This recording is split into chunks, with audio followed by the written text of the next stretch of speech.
សួស្តីអ៊ំពូមីងយាយតាអូនឈីងមកទៀតហើយតែអូនកេងលេងម្នាក់ឯងទេព្រោះអីម៉ាម៉ាជួយធ្វើការងារផ្ទះហើយបងប្អូនជូតសម្អាតឆ្នាំងអាំងនេះបងប្អូនហើយទៅពេលអូនយំម៉ាម៉ាលើកអូនមកដូរខោទឹកនោមទៅ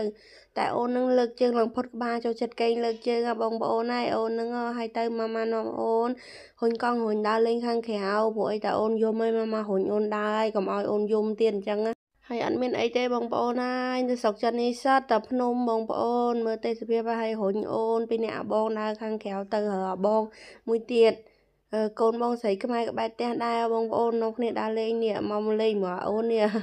ព្រោះអីកូននៅផ្ទះអបសុកហើយត្រឡប់នាំអូនត្រឡប់មកវិញម៉ាម៉ាក៏ឆាបការកាត់ណាមកមុខហូបបាយអញ្ចឹងទៅតែសាច់ជ្រូកវិញហាន់ប៉ុណ្ណាហើយព្រោះអីសាច់ជ្រូកស្ងោរនៅសល់អញ្ចឹងទៅហាន់ឲ្យតែបានអញ្ចឹងបងប្អូនហើយដាក់ប៊ីចេងស្ករអំបិលតាមចំណង់ចំណូលចិត្តទៅបងប្អូនអើយមកហូបអីឆាឆិតឆាឈុចឲ្យតែបានហូបកុំឲ្យតែកូនយំអញ្ចឹងបងប្អូនប្រញាប់ហើយកូរឲ្យរៀងក្រហមតិចទៅចាំចាក់បន្លែចូលបងប្អូនផ្កាខាត់ណាដាំខ្លួនឯងអញ្ចឹងឆ្ងាញ់ណាបងប្អូនធម្មជាតិផ្កាខាត់ណាម៉ែក្មេងក៏ដាំហើយម៉ាម៉ានេះធ្វើម្ហូបបដាមើលអូនបដានេះបងអូនហើយនេះចុងវីដេអូជំរាបលាបងប្អូនមានកុហកខុសឆ្គងត្រង់ណាកុំប្រកែកប្រកាន់